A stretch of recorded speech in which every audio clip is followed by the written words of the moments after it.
The development of this podcast was sponsored by Alexion Pharmaceuticals Incorporated. The viewpoints expressed are those of the person speaking and not of Alexion. Welcome to NMOSD Your Way Global, an educational podcast series for NMOSD patients worldwide. NMOSD stands for neuromyelitis optica spectrum disorder, a rare relapsing autoimmune disorder of the central nervous system which primarily affects the optic nerves and the spinal cord.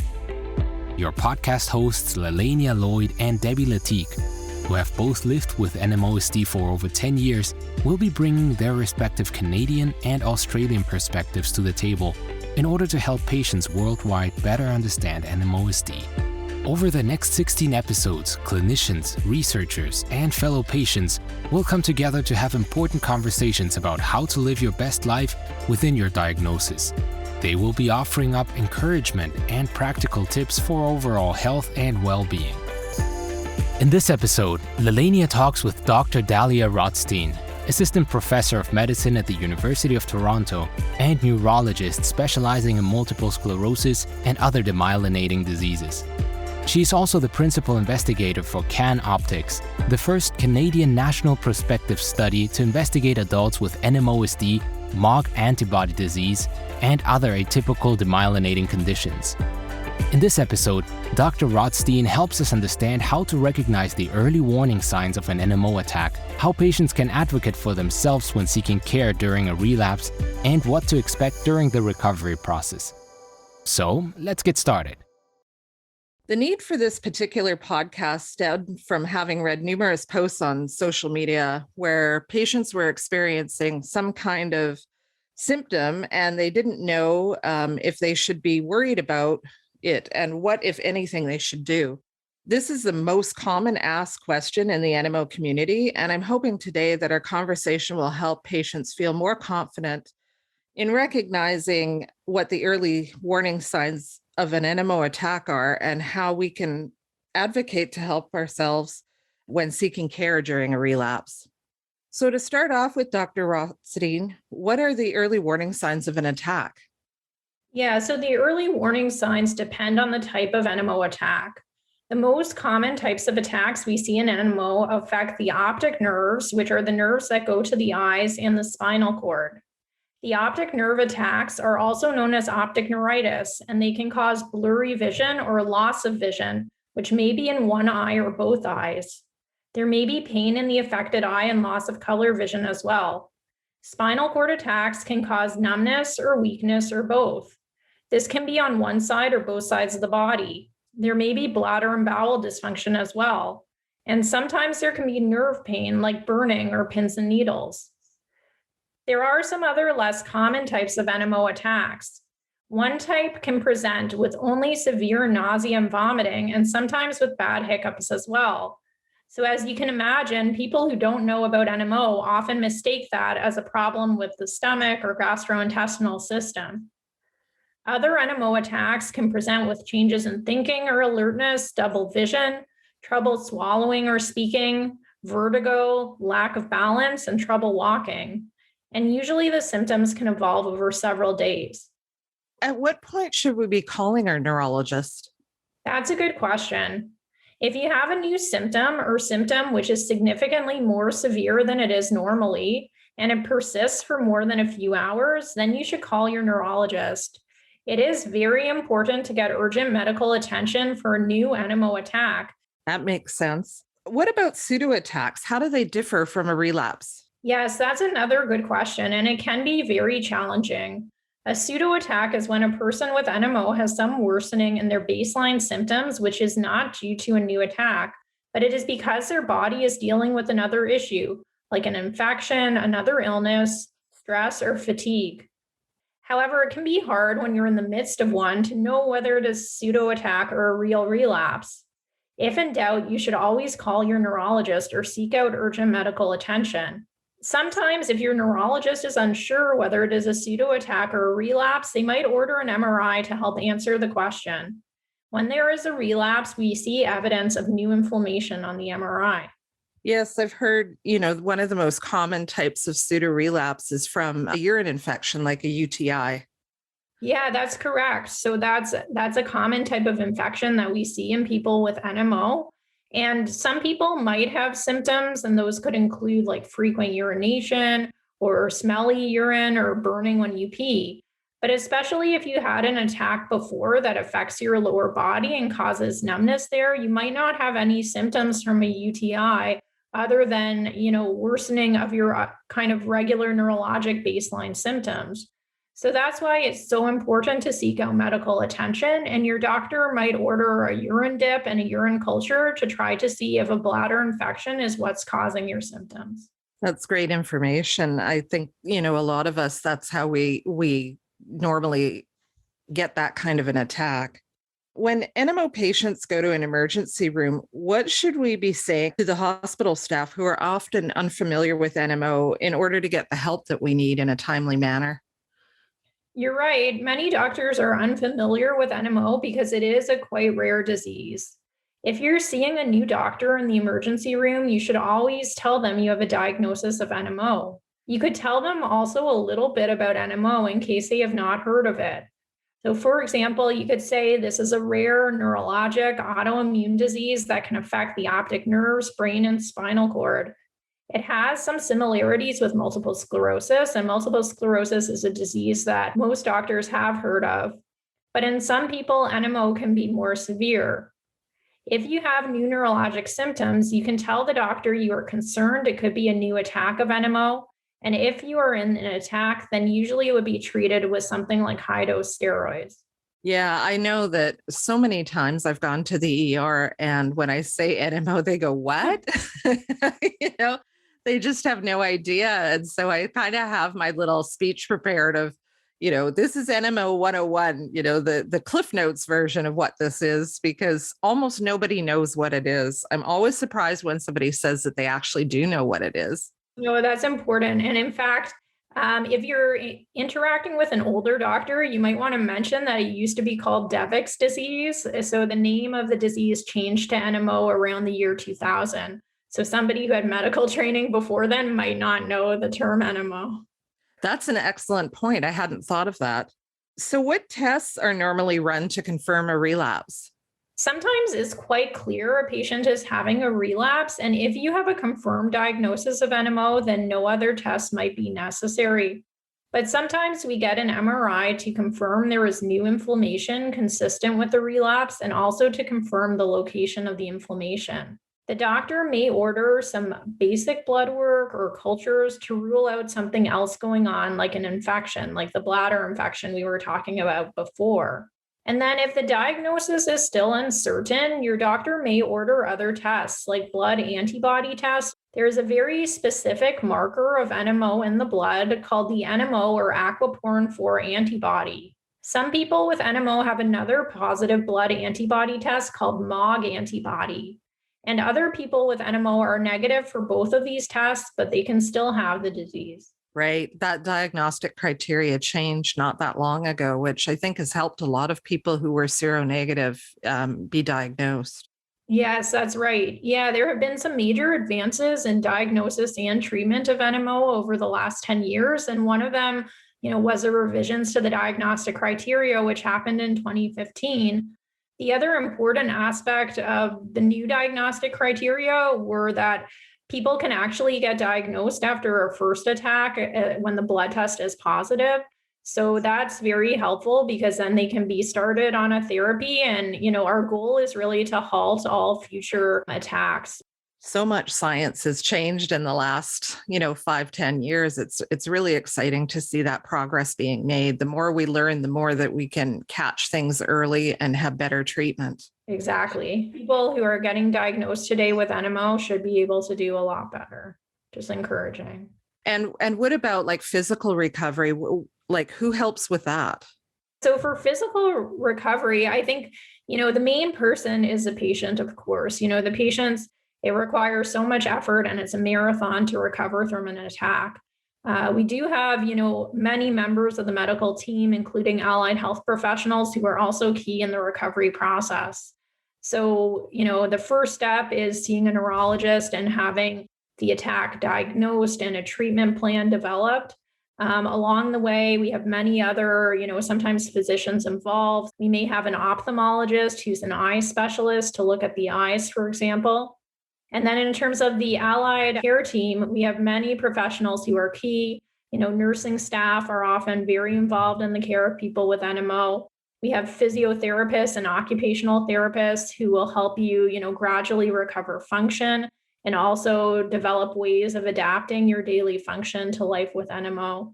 So many different people are involved, and sometimes mental health professionals are involved as well, depending on the, mental health toll of the relapse. I'm glad you mentioned mental health, because a patient needs to recover not just physically from an attack, but also mentally. And sometimes the damage that we don't see can be just as devastating. How can we recognize that this is the case, and how can our care team help us? Yeah, this is really important because there is a lot of psychological distress from an attack and its aftermath. And sometimes there's an adjustment process in learning to cope with new disability. Some people might develop depression or anxiety, or they might have had those diseases in the past, but they're exacerbated because of the attack. If you are feeling sad or anxious much of the time, I think it's very important to share this with your care team. There are many resources available for help. So there are different types of therapy, including talk therapy, cognitive behavioral therapy, and there are also medications that can help with depression and anxiety.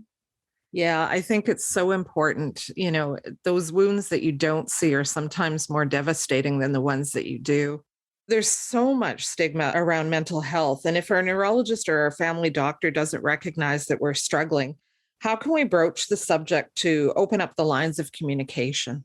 It is very important to speak up, I think, and say you're struggling. Your family doctor or neurologist may refer you to other professionals such as social workers, therapists, psychiatrists, or a rehab medicine doctor called a physiatrist. If your neurologist or family doctor doesn't suggest this, you could also request a referral. That's good to know. I think being proactive about our mental health is so important.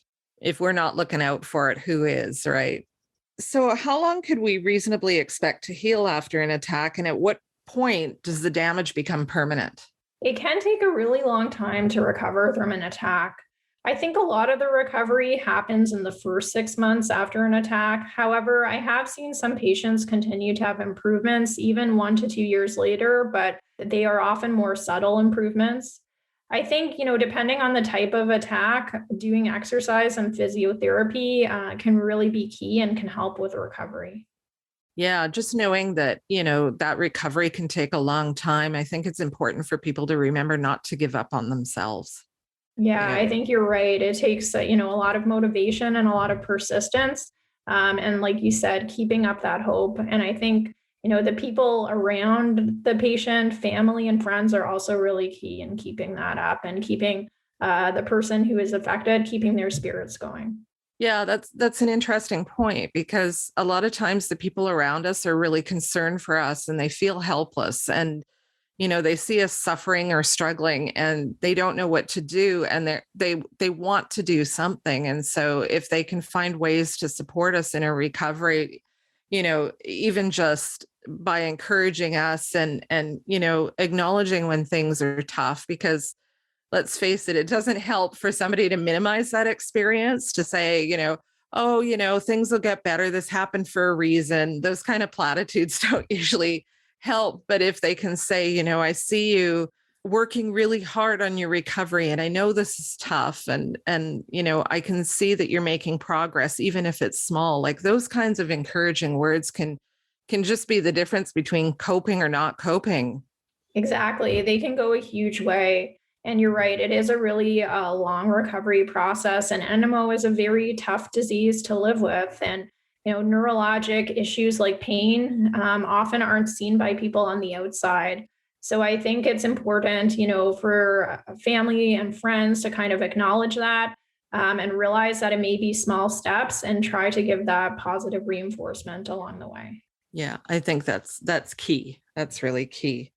Can you talk a little bit about care plans and what kind of things should be included? And when I say care plan, I'm talking about, just the sort of emergency contingency plan, because of course, NMO attacks don't happen, between 9 to 5 office hours for doctors, that we are able to get in touch with. So we have to think about what happens if we get sick, in the evening or on a weekend or during the holidays, or if we're on a trip. If you could just talk a little bit about, what we should be thinking about and how to go about, arranging that.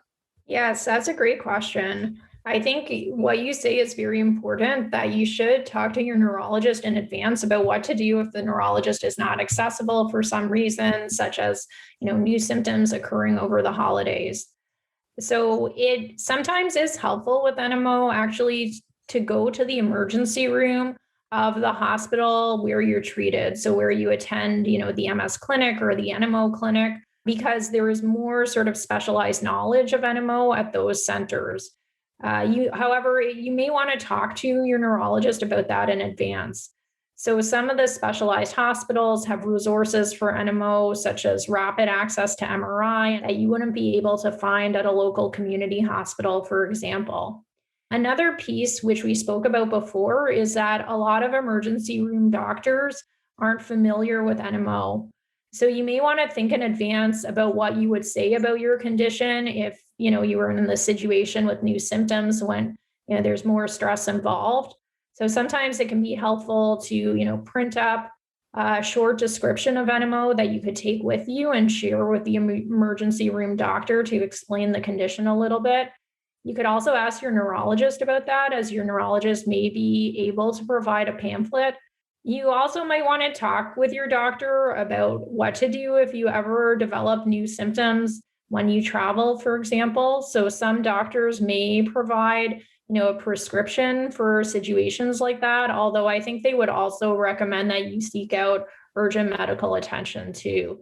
But it really is quite, case specific. And there are also some new dangers inherent in travel because of the current COVID pandemic. So, taking steroids, for example, if there's any chance of COVID, can be dangerous. So it may really depend on the circumstances. And I think it's an important discussion to have with your neurologist. In case some of our listeners don't know, there's some other NMO patient organizations that also have good information available to patients on their websites, such as the Guthrie Jackson Foundation and the Sumera Foundation in the United States. And I think those are good places to go to for some more information. Yeah. And I also think, like, the point that you made about, COVID is creating a bit of a complication for us right now. And in terms of, do we go to the ER or don't we? Because it's sort of a double-edged sword. We need treatment, but we're also, a little concerned about being in an environment where, the risk of COVID is a little bit higher because there are patients being treated in hospital with that disease. And so, it's always you have to kind of weigh the risks versus the benefits. So, make sure that you talk to your neurologist before you go to see if it's necessary, I think. Yeah, I think that's really good advice. And of course, it depends on local factors like, rates of vaccination and what the COVID case counts are in your community. But I would take those things into account and reach out to your neurologist. And I know as a specialist, we're also, very aware of this and, that when our patients are immunosuppressed, we don't want them to be exposed to any extra risk than is necessary.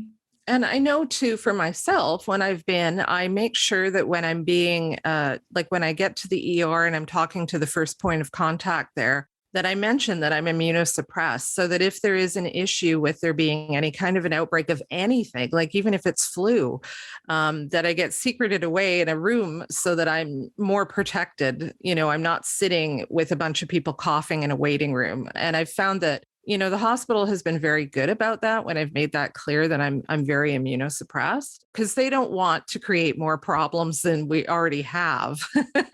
Exactly. I think it's smart and it's a good idea to share that, especially in a medical setting. So, Dr. Rotstein, was there anything that you felt that I didn't ask that you'd like to talk about?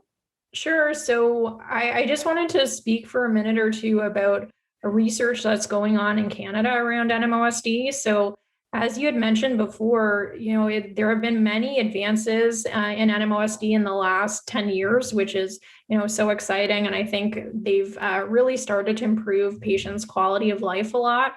So just a year ago, we launched a national study to what we call an observational study. So it doesn't involve any intervention or drug, but we're basically watching people with NMOSD at all stages of the disease to see how they do over time.